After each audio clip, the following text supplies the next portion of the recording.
I'm Joshua Bardwell. This is the Michael Rollins Show, and you're going to learn something today.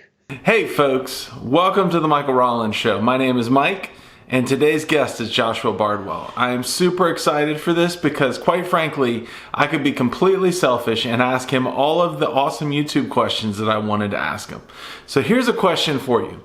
What if 200 people a day asked you questions, and what if half of those were the same question every day? How would you structure your business if YouTube was your full-time job? Would you go places? Would you stay at home? Would you have a family focus? How would you do that? And then finally, what is near and dear to many YouTubers' hearts is how would you avoid burnout? How do you avoid being the person that can't hack doing YouTube full-time? I'd like to point out that I am one day hoping to do YouTube full-time. We'll see if I get there. But you can help me do that by subscribing to my Patreon. My Patreon will be listed in the link below, along with Joshua Bardwell's Patreon and along with Joshua Bardwell's YouTube video. But if you support my Patreon, you support me. Plain and simple. So thank you for all of my patrons. I am super grateful for them. And I'd like for people to consider subscribing. And with that, we're going to jump into Mr. Bardwell's interview. Ah, it's so good.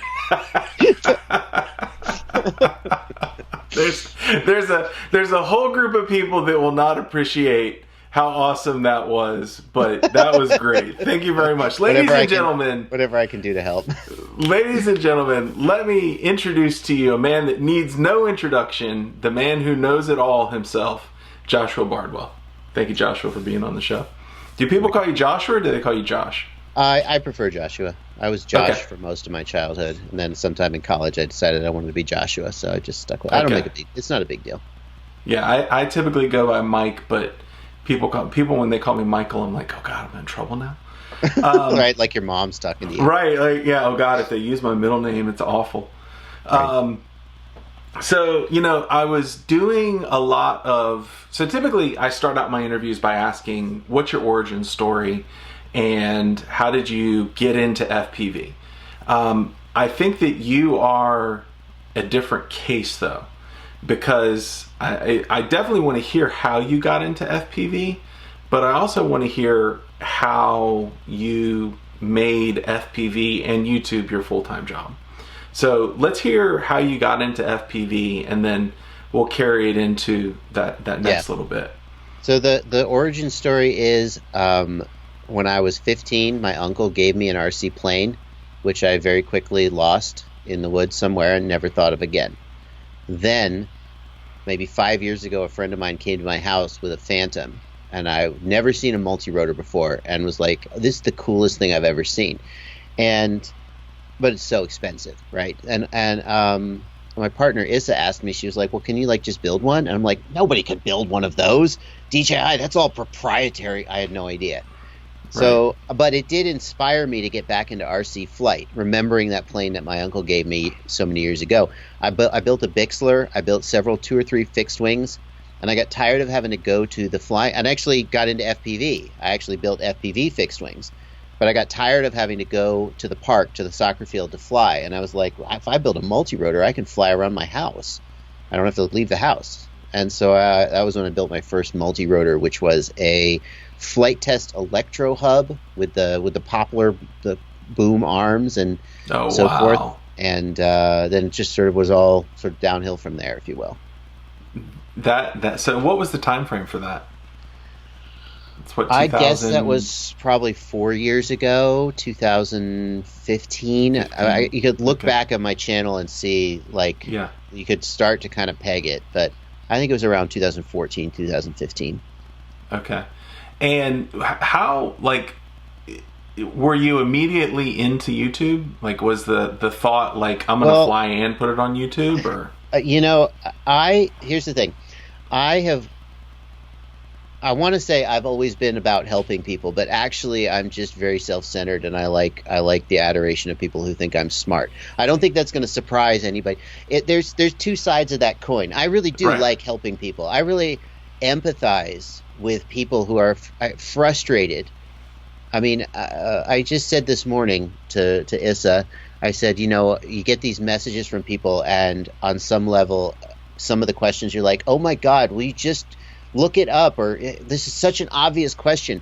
But then that frustration only comes because there's so many questions. And at some point you're just like, okay. But then what I have to go back to is really empathizing with the frustration that person is feeling, and knowing that if I could just take 30 seconds of my time to answer their question, it will help them. And I really identify with that. But you can find a video on my channel talking about a wing modification for the Bixler, where you put magnets in the wings so you don't have to take the screws out when you take the wings out. I made that video when I had, 50 subs or something. I had no subs. And before that, I was into tractors, and I was posting stuff all over this tractor forum on the internet. I wasn't into YouTube then. So whatever I've been in, I've kind of wanted to make content about it that helps people, that shares my experience with people. And it just so happens that as I got into RC, I just was like, I guess I'm going to post on my YouTube channel, which I've had forever and not done anything with. And at some point that just snowballed. So at this point, this is what, about 4 years ago, total, and this is a mind-blowing number, and I don't think people realize how mind-blowing it is. You have over 1,600 uploads. I have more than that. I think it's on your YouTube channel. It lists 1,600 plus. I must have a lot of private videos then, because I think it's closer to I think it's close to 2,000. But okay, 1,600 public. Yeah. Oh, okay. Well, I don't care. Like in the time I've been doing this, so I've been posting to YouTube for about 2-ish years now, and I think I've got 300 videos, and just the amount of effort that has gone into those 300 videos is mind-boggling when I start thinking about, man, how do you get to 1,600 or 2,000? Well, I mean, I started posting, and I just was posting like every day. I'm not sure how that happened. I mean, the very first time my channel started to take off was when I started wanting to learn about black box log analysis, and I decided that I'd make this post on RC groups asking people to submit their black box logs to me. And I would look at them and I try to learn from them. And at some point I started reviewing them on YouTube and just posting my analysis on YouTube, and that's when people first started paying attention to the channel. And somehow I just had enough. I was just making little videos about everything I did, and I was basically posting every day, and that just became a habit. And right now I post, so I do a live stream on Sunday and a live stream on Monday, which I started doing just to get me out, because you don't have to edit live streams, right? Yeah. I was just like, okay, I will take 2 hours on Sunday and Monday, but then I'll have the whole rest of the day to do whatever I want, which is work on my website and other things. And then I post. It takes Saturday, I don't post, and then that leaves 4 other days a week for videos. So that counts as slowing down. But so, Well, go ahead. No, it just became a habit, and now I feel bad, like I'm letting people down if I don't do it. But it's yeah. You're doing daily. I mean, basically, almost. It's not just so I'm a member in a few. At YouTube groups, right? And everybody talks about, oh my God, daily is so hard. What does your workflow look like to make it daily? And I've seen, you put out thick videos. You're not putting out 2-3 minute videos. You're putting out 20, 30, sometimes 45-minute videos. What does the workflow look like? And not all of them, but yeah. Well, the workflow is different for different types of videos. I have some types of content that I fall back on that is easier to produce. One of the things that helps me keep my production up is that I don't script anything. Okay. I would have better content if I scripted it. It would be tighter and more sort of polished. And people who watch my videos, sometimes the people they're like, okay, he kind of gets on a topic and he just goes on. I try to fix that in the edits, but mostly I just sit down and I say what comes to my mind. I sometimes have to spend time thinking about it and processing. But when I sit down to record, I just, an hour and a half later, 2 hours later, I've finished the video and I've said whatever I have to say. Then it's the edit.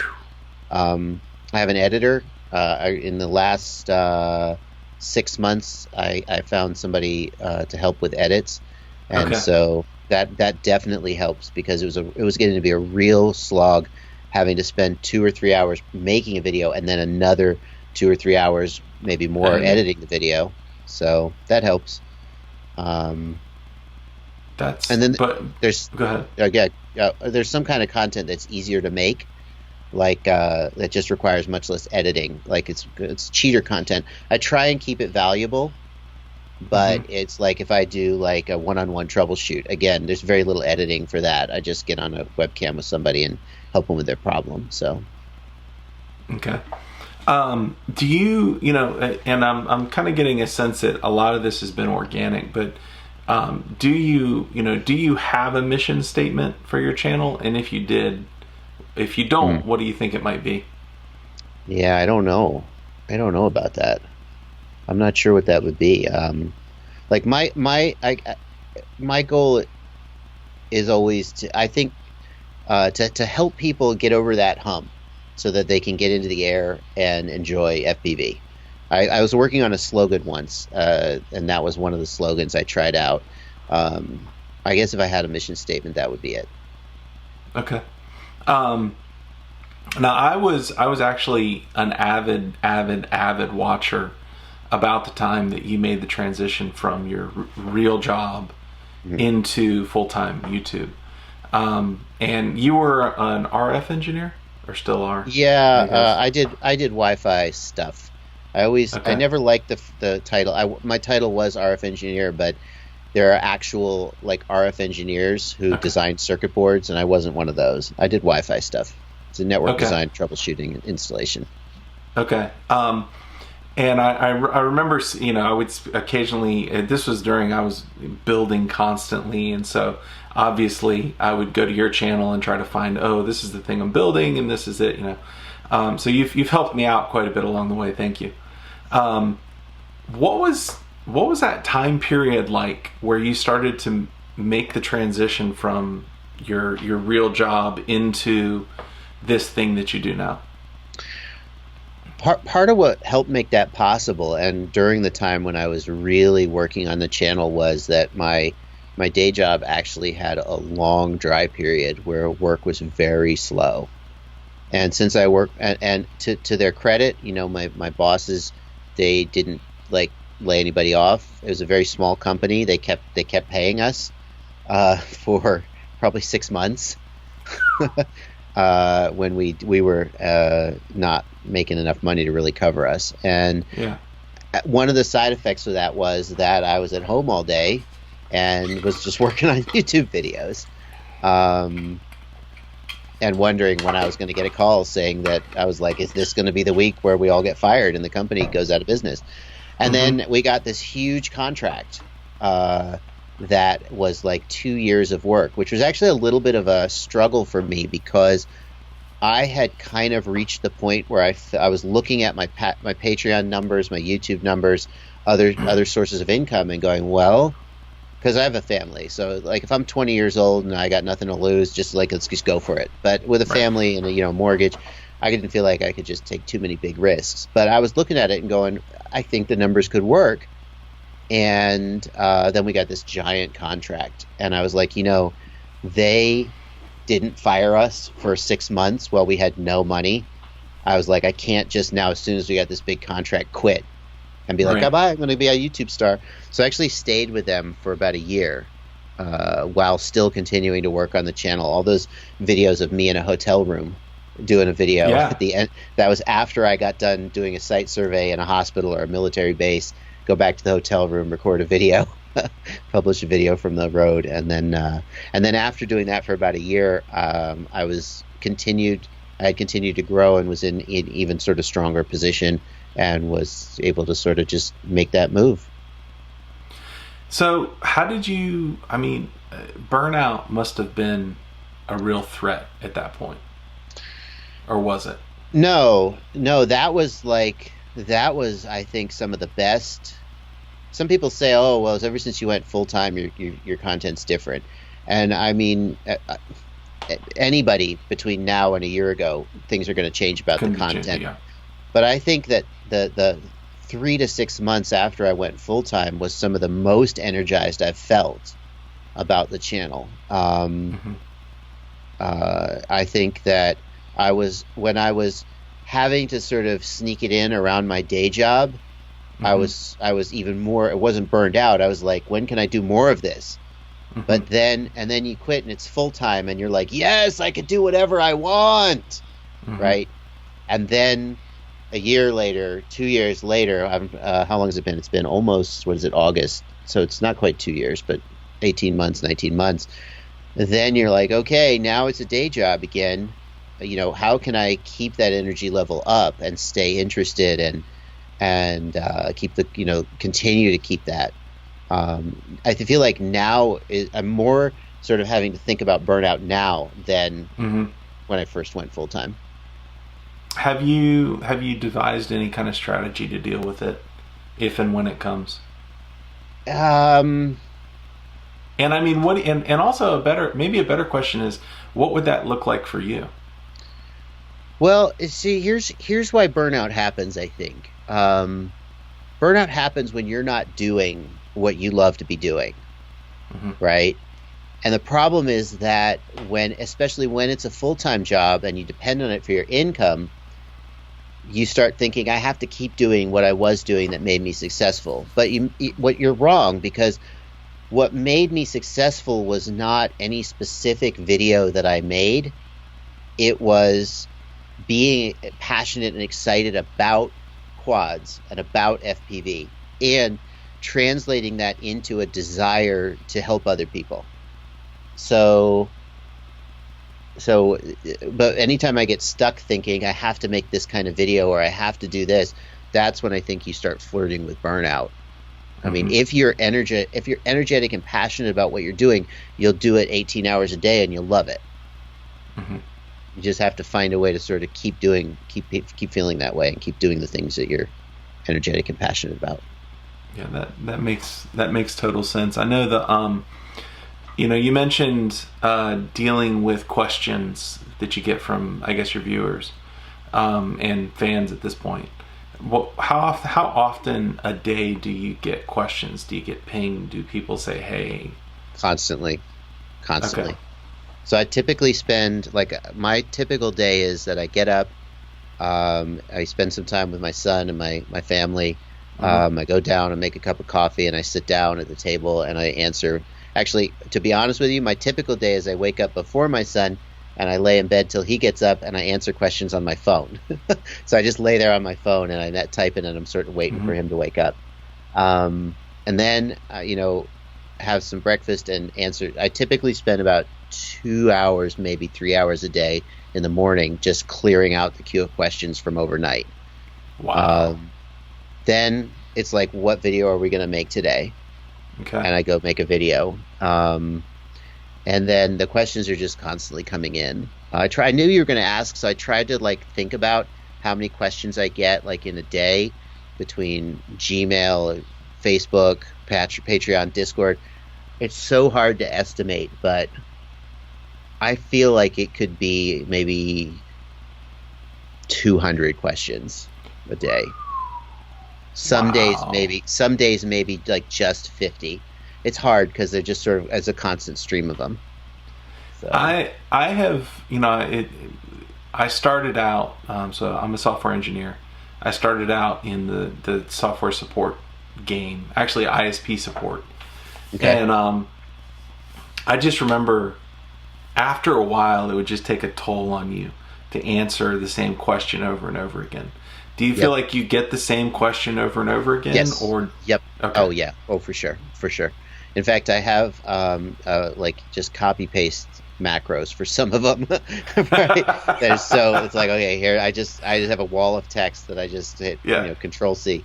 I do. There are a lot, and to me, that's a sign that I need to make a video, because it's such a valuable thing that people are people sometimes I start to feel a little overwhelmed, or people are like, how do you, like other people who are public personas who also get a lot of questions, and they're just like, I don't know how you do it. I'm not going to name names. They're like, I get all these questions, and like, love these people, but I'm just not going to spend all day answering questions, they say. Yeah. And I'm like, if you owned a business, if you owned a restaurant, would you ever say, oh my God, so many people are coming in my front door, you got to stop? Like, you would never say that. You'd say, I got to make a bigger restaurant. So everybody who's asking me a question, even if it's a question I've heard 100 times, that is a valuable thing. That's making me successful. And if I can answer their question, that's great. And if it cues me in that there's a topic that people need help with, then that means I need to make a video about it. So it's this kind of self-sustaining cycle. So you're thinking about this not as like, oh, I'm YouTube famous. This is a business. Well, obviously, yeah, no, obviously. I mean, I know that's kind of like duh, but a question I have, and it leads from the statement that this is a business, is revenue. Like, where does there's probably I can probably name at least three major sources of revenue you could pull from, right? AdSense, Patreon, and affiliate links. Correct. Which of and is there another one? Any more than that? The other one would be that, and it's definitely, is it less than YouTube? YouTube is not, AdSense is not very big. The other one would be just individual consulting gigs. Every so often you get a consulting gig just because you're a prominent person. Somebody asks you to do a private test, so there is some income from that as well. Go ahead. Okay. Which of those four, we'll call it, brings in the lion's share, the bulk of what you do, what you earn? That's tough. I would have to think about it. I can say definitely that YouTube is the smallest. AdSense, it's not an insignificant chunk, but it's definitely the smallest chunk. On any given month, Patreon versus the affiliate revenue may be bigger. Patreon doesn't fluctuate as much. That's the really great thing about Patreon. The affiliate revenue, you could have a good month, you could have not as good of a month, so that goes up and down. So I actually just started a Patreon, and I think I'm 2-3 weeks into my quote unquote launch.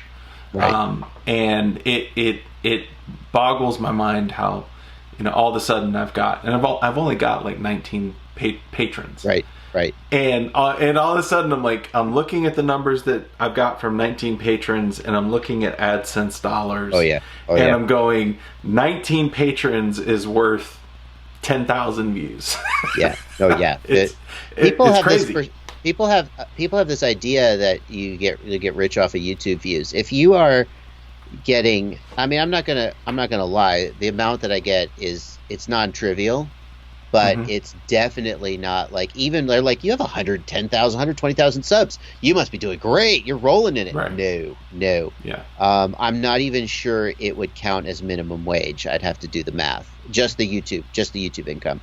Whereas with Patreon, if you can convince 100 people or 200 people to give you, $10 a month or something, it really can add up, And especially with the kind of sort of long form content you're doing, that's a lot easier. I think it's a lot easier to ask for more, as opposed to, anyway. So Patreon's a big deal. I've got a $3 tier, and I'm already thinking. But you gotta. Here's the thing. From my advice is, like, you always, like, when people said you should start a Patreon to me, I was just like, oh, come on, who wants to pay for what I'm doing? And they did. They value, and what's going on is they value what you're doing more than you think they will. Way more than you could even imagine, some of them. And they want to say thank you with money. And so if you've got, when you start, you're like, I'm just going to have a $1 tier. It'll be fine. That's what I did. Just put the tiers up there. You got a $3 tier. Put up a $10, put up a $5, put up a $10, put up a $20, put up a $50.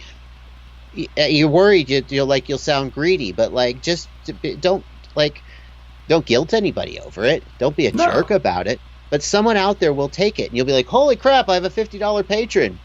Yeah. And then you got to keep earning it. That's the real deal. You're like, "Oh my God, I got to keep earning this guy's support." But don't limit yourself to just like the $3 tier.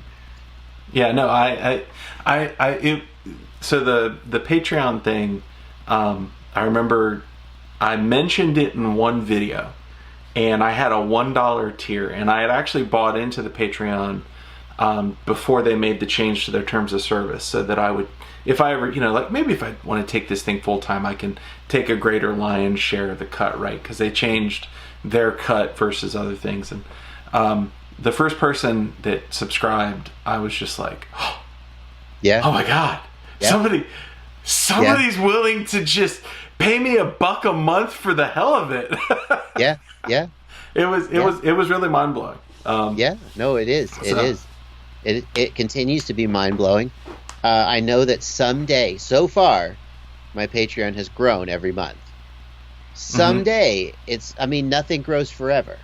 Right. So I'm trying to get mentally ready for the day it starts dropping and figure out what that means and what I'll do about it. But so far, I haven't had to deal with that. Having YouTube as a full-time job sounds honestly really, really cool, but it also sounds like it requires a lot of dedication and a lot of discipline. And I think that is something that Joshua Bardwell has in spades.